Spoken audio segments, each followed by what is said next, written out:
Hello friends, अस्सलाम वालेकुम। आज हम हमारे चाचा के खेत में आए। देखो हमारे खेत में आए फ्रेंड्स। देखो कितना बड़ा है। ये सुपारी के झाड़ा है गाइस फ्रेंड्स। देखो देखो बैलगाड़ी।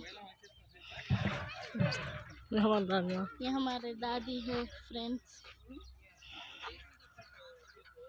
खेत देखो कितना अच्छा करे कि बाजू का उसका हजम है आज से रोज खेत का खाना आदमी 2-3 आदमी बुला ले खाना काम करना 2 काम बुला ले खाना चाह नहीं सकते करे बाजू का खेत देखो रोता है हजम।